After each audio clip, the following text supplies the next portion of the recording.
Good afternoon, everyone. Let's try it again. Hi.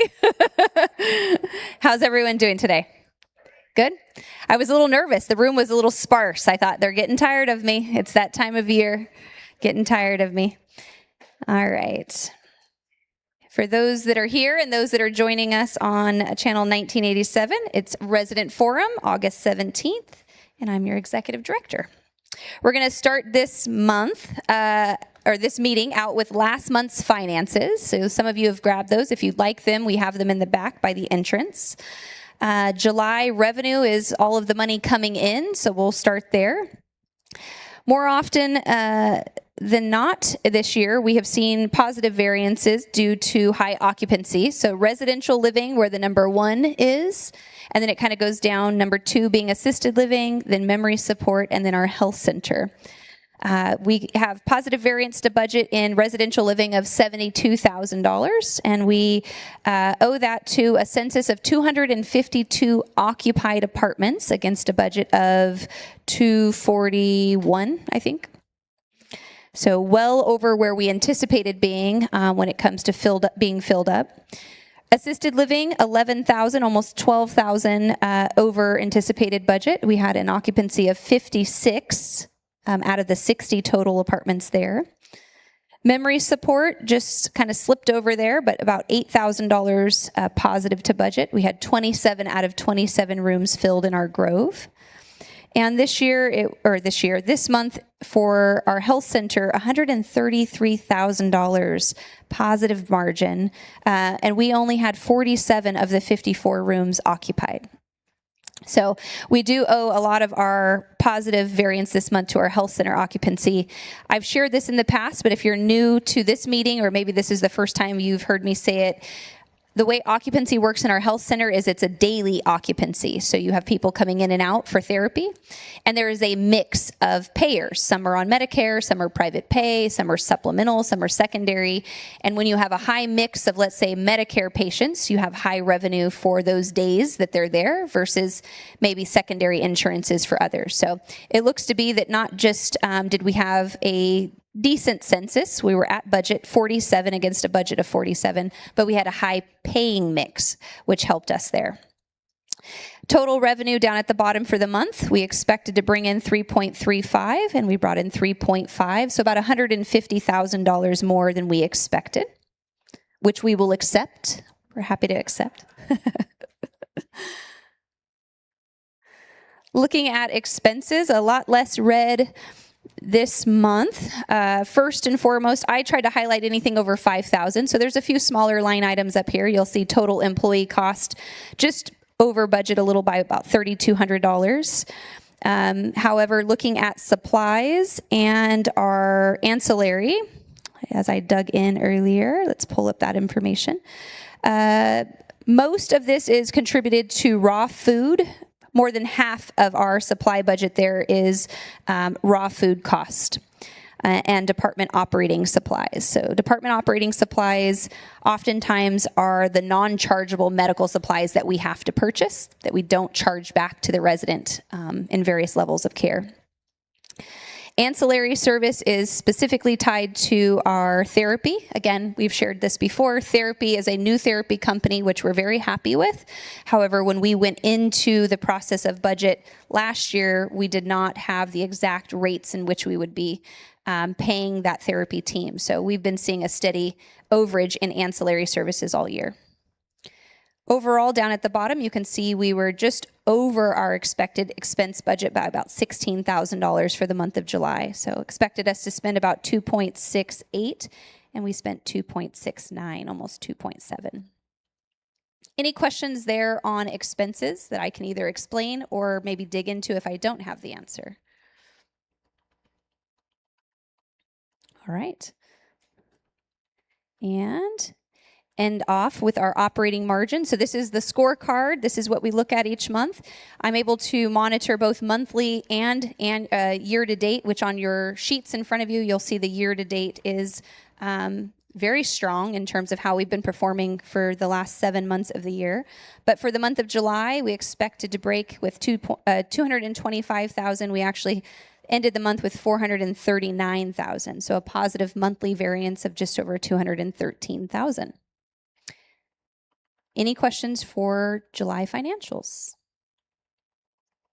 All right. I am going to stand in for a few directors, so I'm going to stand in for Sierra. She's here, but she's working, so we're going to carry on with human resource updates for all of you. Some new dining team members. So Devon Clark is a wait staff team member joining us. We have Jennifer Lopez, a new CNA in assisted living. And we have 3 in memory support, Danielle Chapa, a resident assistant, Anahi Gomez, CNA, and Saray Ochoa, also a CNA. I met all of these lovely people in our Right Start orientation, and they were very excited to be a part of our team. In our health center, a new CNA, Dina Malarkey. And then as we close out the HR information, you'll see a list of names here, team members that have left us. So Jesus Flores, Bren Cruz, Lupita Aguilar, Nancy Cardenas, Jasmine Washington, Emmanuel Reyes, Daniela Ruiz, and Dulce Altamirano. Also Elvira Ray Goza. It's not listed on here, but I know many of you are aware that she is no longer with us. All right. I'll hand it over to sales. I don't know why it wasn't. Hello. Make sure you use this because that is actually funny. Ooh. Okay. Hello, everyone. Nice to see all of your faces. Alexis told me to use this. Here I go. Do I click it there or here? All right. So we are continuing to do very well here at the campus as far as selling apartments. So as Alexis mentioned, these numbers that I have here are as of today. So in residential living, we are occupied at 251 apartments versus a budget of 241. In assisted living, we have 58 apartments against a budget of 57 occupied. And in memory support, we are completely full with 27 apartments occupied against a budget of 25. We do have 2 folks that have moved in August. Richard, well, I guess 3 folks. Richard and Evelyn Richardson moved into Tuscany 264A. And Connie Trace moved into Milano 305. So those are our August move-ins. We have 5 more depositors, actually 6. We collected another one today. So Bill and Kathy Coit are moving into Milano 103. Ray and Jackie Dumanian are moving into Tuscany 254C. John and Marianne Trotter are moving into Milano 202. Diane Merrill is moving to Milano 306. Jocelyn Neville is moving to Milano 314. And we also have Nancy Singer moving to Milano 211. We do have a wait list going of 54 people. Again, that is not a single file line. So those 54 people are waiting for 2 very specific floor plans. We do have 2 or 3 floor plans out of the 28 floor plans where no one is waiting in line.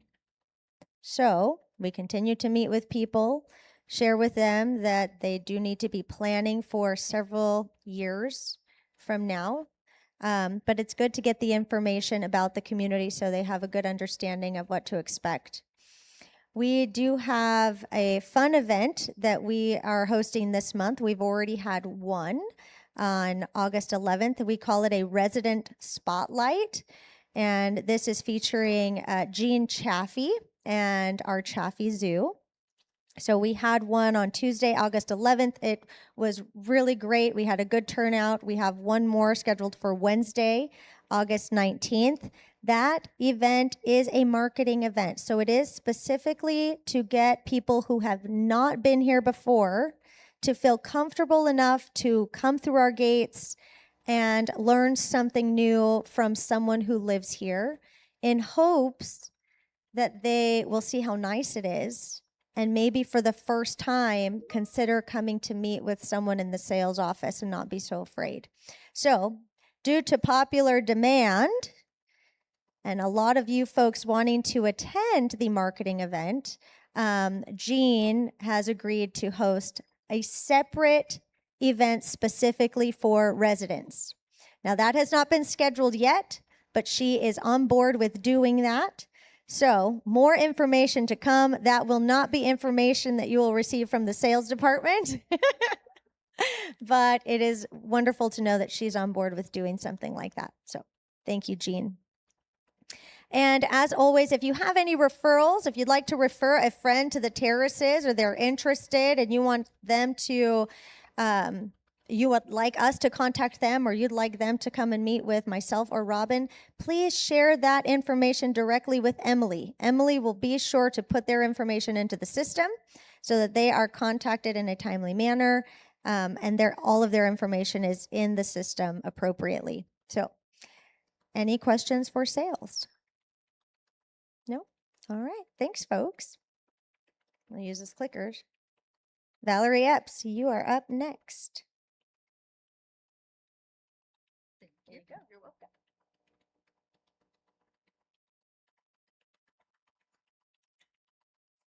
Okay, so we've been planning this for quite some time. I've mentioned it here before, but we now have some details finalized for our continuing of care with confidence, continuum of care. I'm sorry. This is about what families and residents and families need to know. So what we're going to do is talk a little bit about, a lot about assisted living and the higher levels of care, also skilled nursing. And I know a lot of you may have some questions about what that looks like. As of now, we have one scheduled for September 29th. That's going to be in Piazza Commons from 5 to 6. Email me if you're interested or give me a call. Because we do have seating limited. We will be having a second series as well, depending on the turnout and the demand and need for that. So anybody have any questions about this?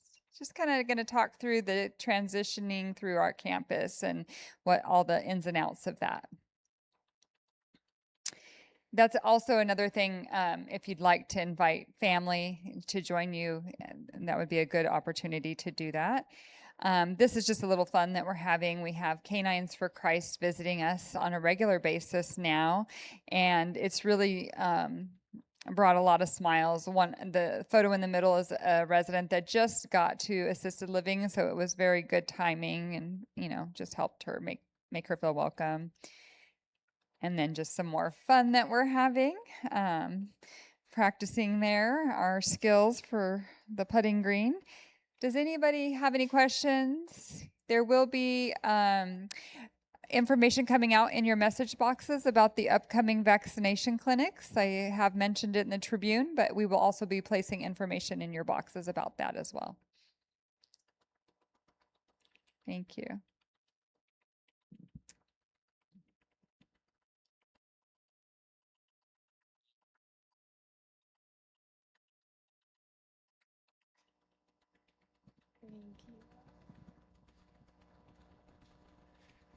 Hello, everybody.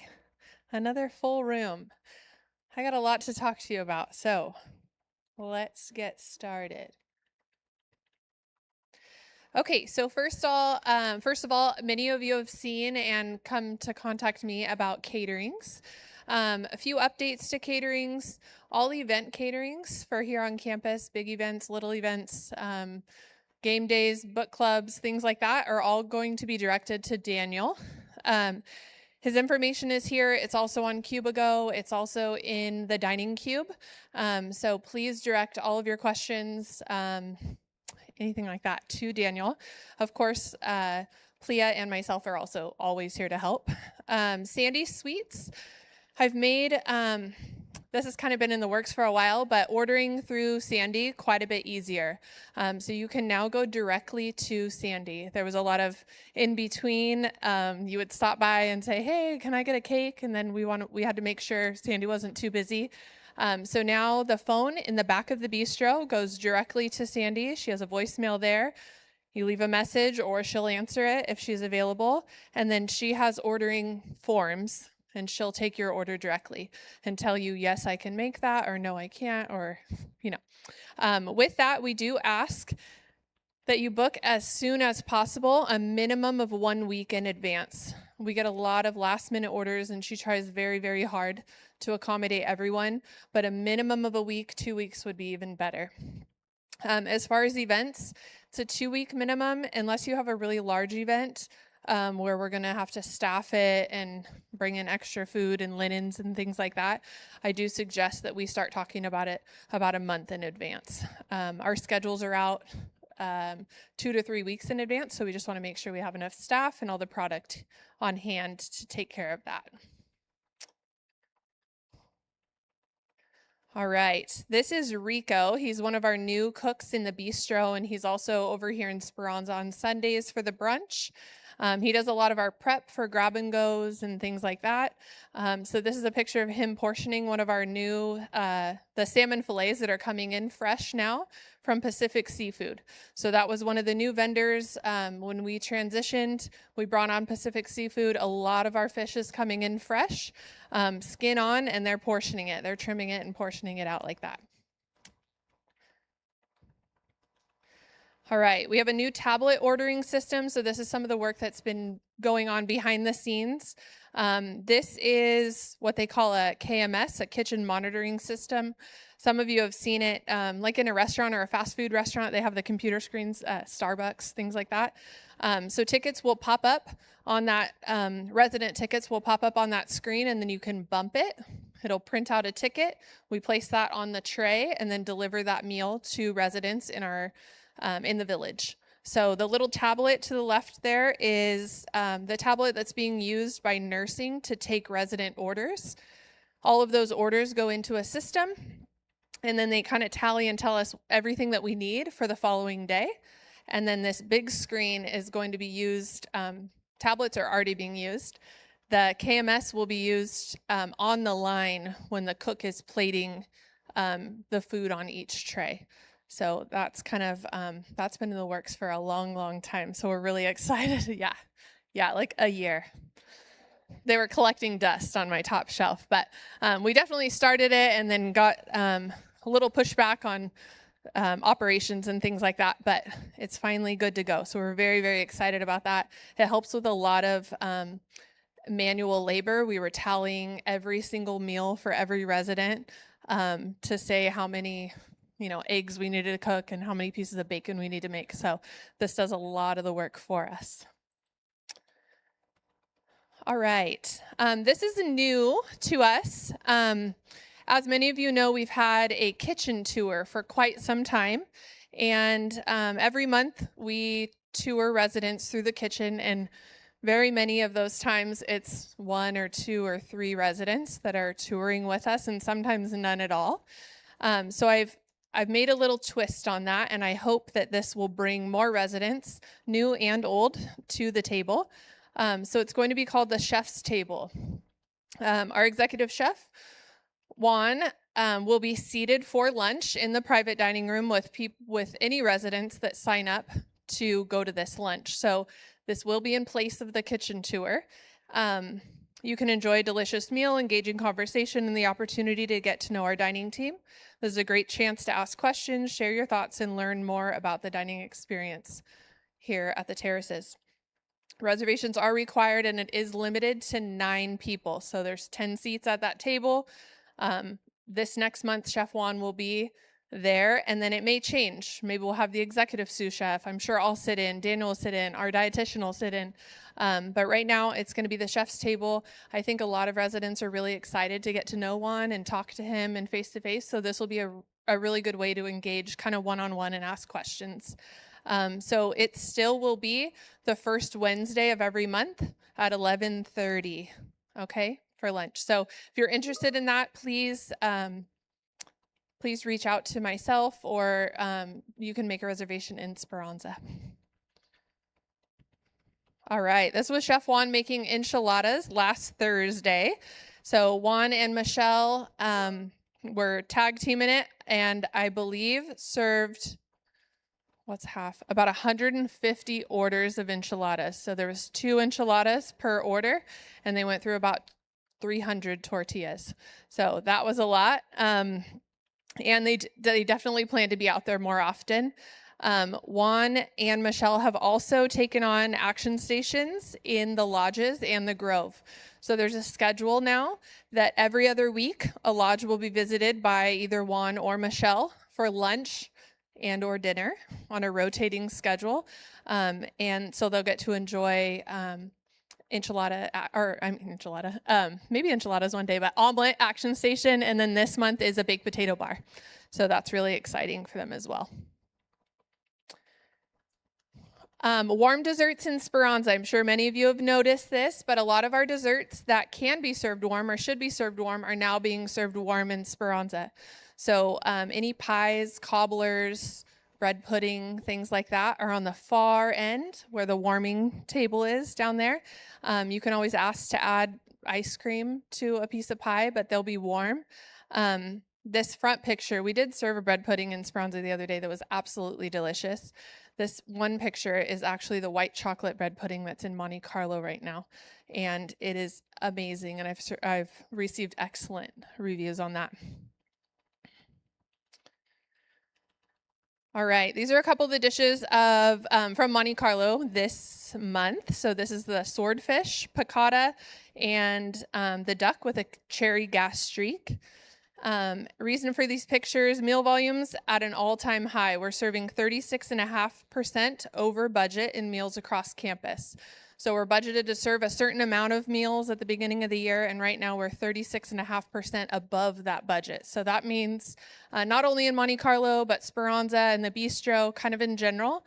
A lot of friends and family, we've seen a lot of people joining our residents for meals. So that's really exciting for us. And then a 250% increase in seating in Monte Carlo, kind of average. So I would say we were seating probably an average of maybe 40 guests per weekend, guests and residents in the Monte Carlo. And now we're seating about 100, probably average, each weekend. So that's really, really exciting for us.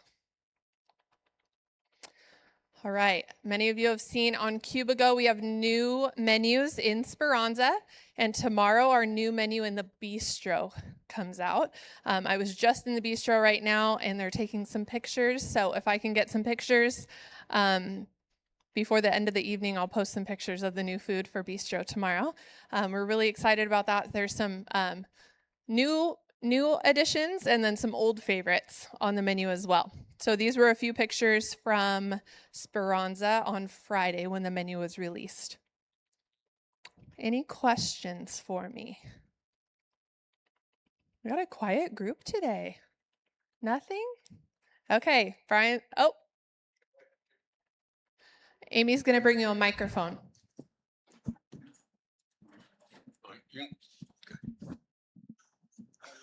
First, I want to thank you and your staff for everything you're doing to enhance our food levels here.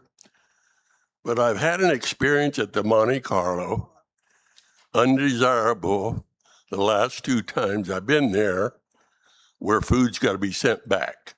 Can you address that concern? I did just receive a message from you, so I'll be reaching out. But I did hear you really liked the bread pudding. Is that true? Yes. Good. The team's working very, very hard, really enjoying what they do, especially in the Monte Carlo. It's such an experience, not only for our residents, but for the team as well. They get to kind of dress up and experience that elevated type of service. So that's really exciting for them as well. We've been working on not only food and menus and all of that, but service standards also across campus. So my next, with the bistro menu coming out, my next plan is to be really focused on bistro and service and elevating presentation and consistency and things like that across the board in bistro. So any other questions? All right. Brian, you're up next.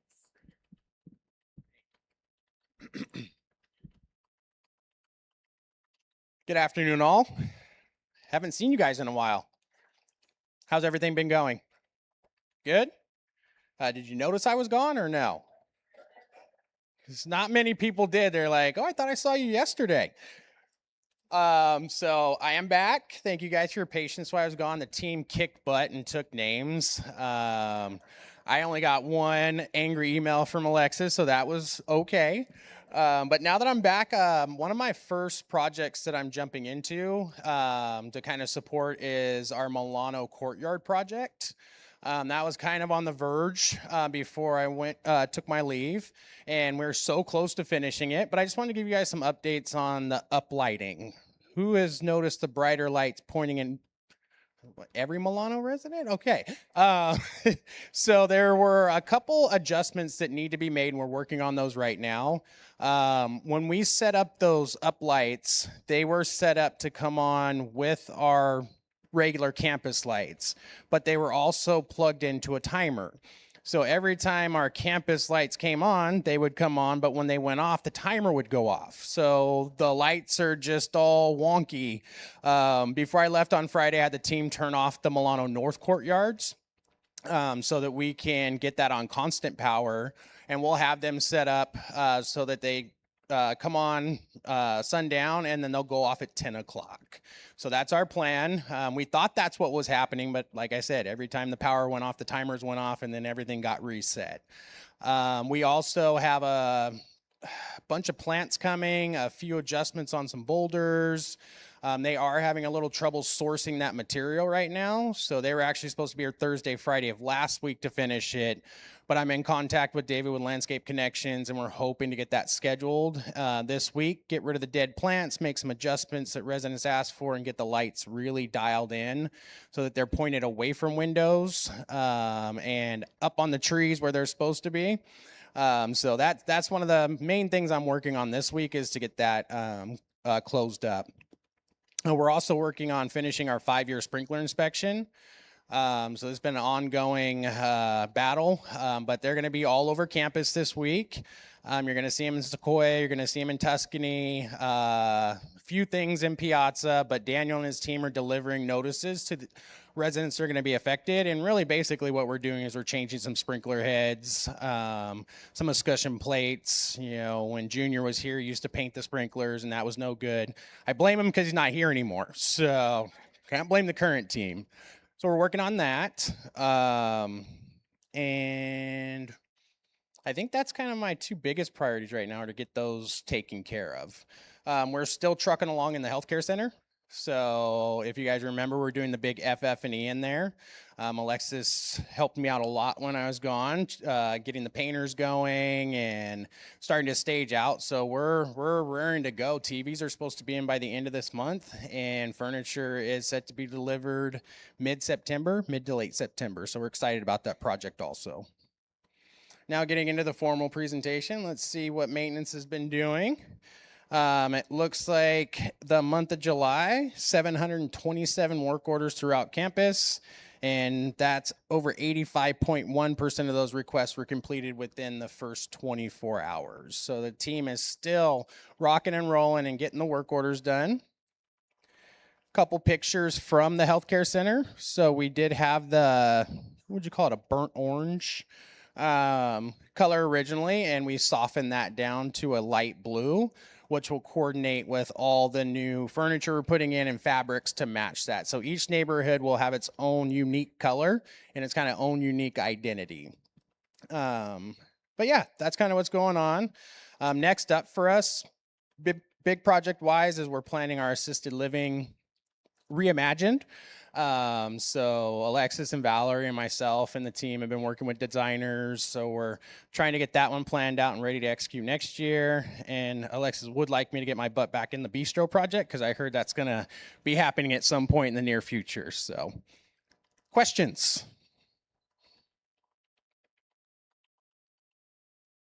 I've been gone too long for not one question in the group. Somebody has to have something to yell at me about. It's nice to be appreciated. So,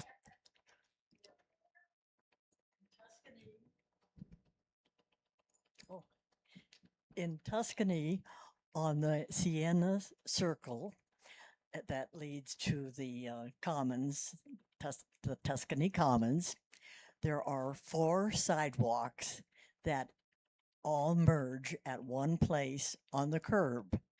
There used to be a little slope on that curb to, then the marking was painted, but they have removed that little asphalt.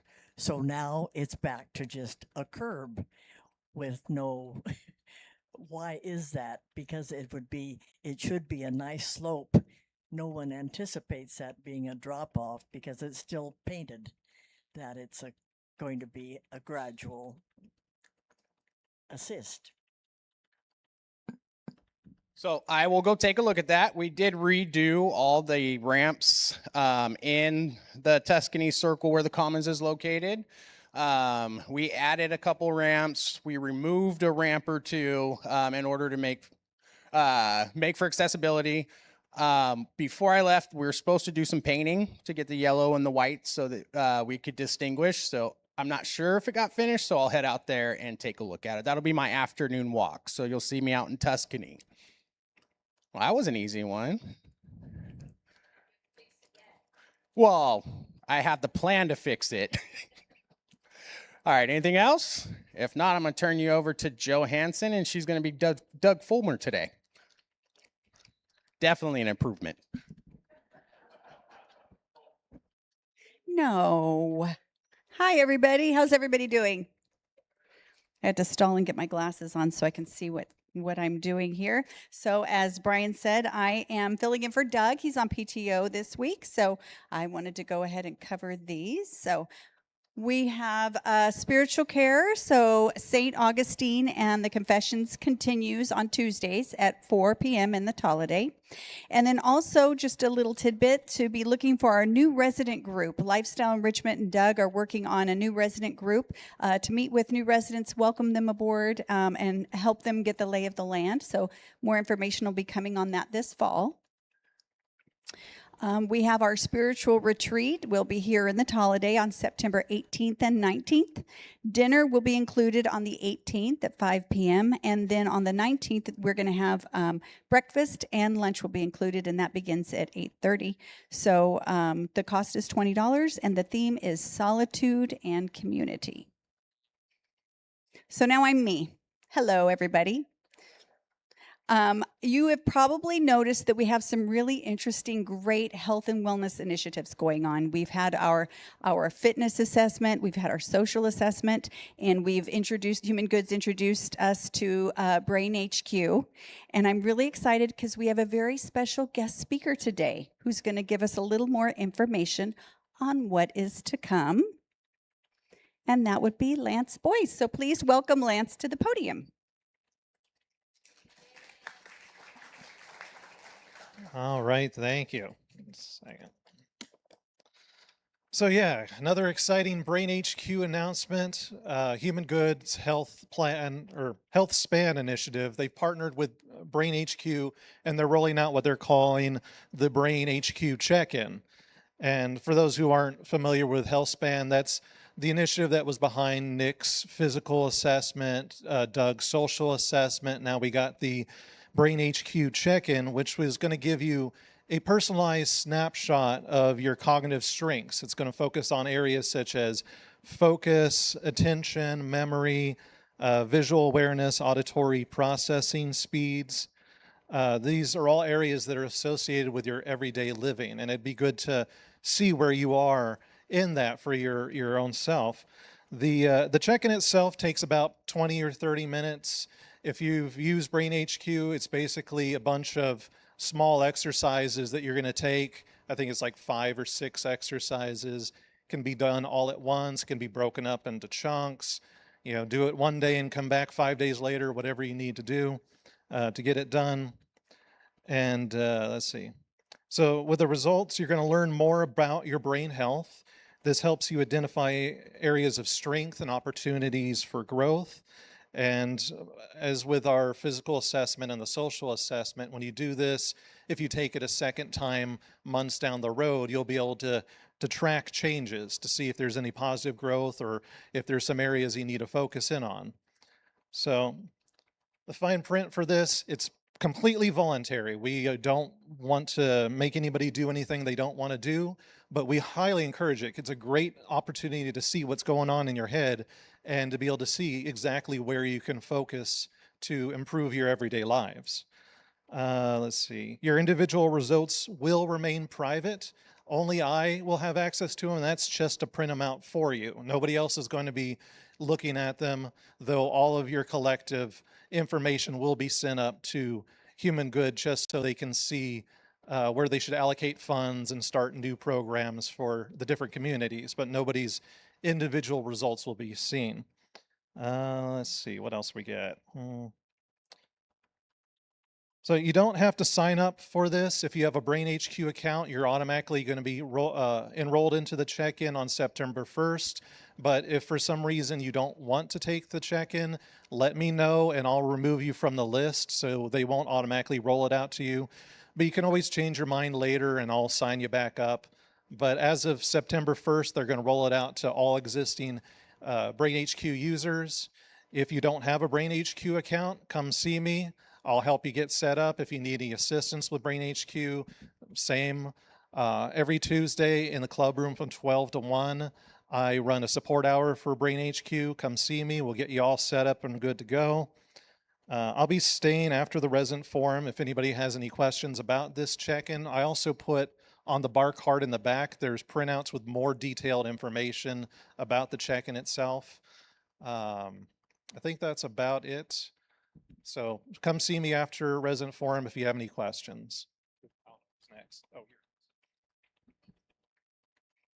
It's me again.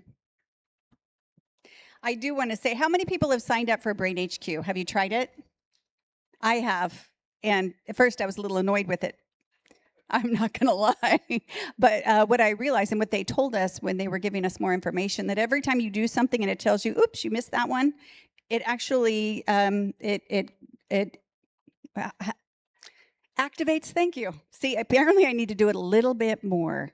It activates the neurons in your brain and it's growth. It's growth right there. So every time you miss one, even though it might be frustrating, it actually is helping the connectors connect to help with memory or speed of recognition or things like that. So it's really interesting and the exercises I think are a lot of fun. So anyway, hopefully you'll be interested in trying it out and giving it a go because it really can be very helpful. And like I said, it's a lot of fun. And I don't know where the clicker is. Here it is. So let's see what I have going on next. Transportation. So here's an update. We want to say congratulations to our transportation supervisor, Eb Cortez. His partner had their second child earlier this month, a couple of weeks ago. While Eb is on paternity leave, weekday transportation for activities and events will be limited. So activities such as lunch, outings, trips, and more will be affected while the team works with only one certified bus driver. So the Lifestyle Enrichment team will keep you updated with the status of weekly trips through Cubigo and the Garden News. So we'll keep you updated. We have upcoming guest speakers in September. On September 3rd, which is a Thursday, we have Ask the Neurologist with Dr. Bhatia. So Dr. Bhatia presents heart and brain health, what you do now to reduce your risk of developing cognitive decline. On Wednesday, September 16th at 1:30 here, we will have the community discussion with Fresno County District Attorney Lisa Smitkamp. She's going to be discussing elder abuse, fraud, and scams. And we'd like to thank you to the residents who offered these suggestions and provided the contact information so that the lifestyle team can make this happen. Beginning soon, we will start with the Robinson Elementary Pages and Pals group that heads over. We have residents that go over and read to the Robinson School Elementary School children. School, I believe, started this week. So if you haven't noticed all that extra traffic, that's what's going on out there. We will have monthly visits. It'll be the first Wednesday of the month. Depart from TSJG at 8:45 in the morning, and then we will return by 10 a.m. So if you're interested in reading to the students, go ahead and contact Quincy or get more information from him. This week we have Dining Dudes. So Yafa Grill will be here in the Holiday Theater for the Dudes. And Dining Divas will be next Wednesday. And we are going to have Ovidio's Restaurante. And I have never had Ovidio's, so I'm very much looking forward to it. I hear it's wonderful. So our Co-Create Spotlight. So your Lifestyle Enrichment team is passionate about creating opportunities for you to enjoy. And they like to work with you to create these experiences. So together, team members and residents collaborate to bring these activities to life. So this month's spotlight is on Music in the Holiday. So Music in the Holiday is a beloved campus activity led by the power of resident support. The music committee encourages, recruits, and promotes and supports fellow residents and team member participants to share their musical talents with the community in a 30-minute showcase. So we're looking forward to the 26-27 season, and that debut will be on Friday, September 4th. And so we'd like to thank the resident organizers and the performers. And I'm sure Amy will be in there somewhere. So here are just some community highlights. We had the mini golf, and we had the Canines for Christ come out, and then we had the Honor Flight Luncheon. So those are just a couple of the fun things that Quincy and Lance and the team have worked on this month. And so with that, do we have any questions? Then it is, of course, the time for everybody's favorite part, where we have Bev Johnson come up for her monthly joke.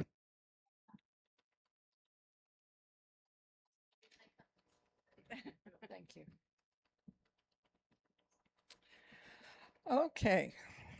Yesterday, my daughter emailed me again, asking why I didn't do something useful with my time. Well, like sitting around the pool and drinking wine is not a good thing, I asked. Her talking about my doing something useful seems to be her favorite topic of a conversation. She was only thinking of me, she said, and suggested that I go down to the senior center and hang out with the gals. I did this, and when I got home last night, I decided to play a prank on her. I emailed her and told her I had joined a parachute club. She replied, "Are you nuts? You are 78 years old, and now you're going to start jumping out of airplanes?" I told her that I even got a membership card, and I emailed a copy to her.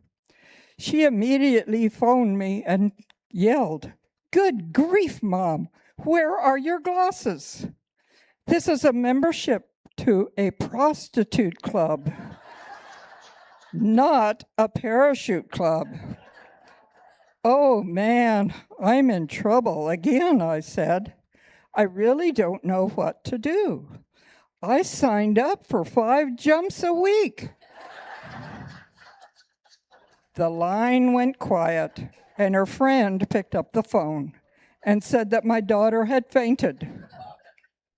Life as a senior citizen is not getting any easier, but sometimes it can ever be so much fun.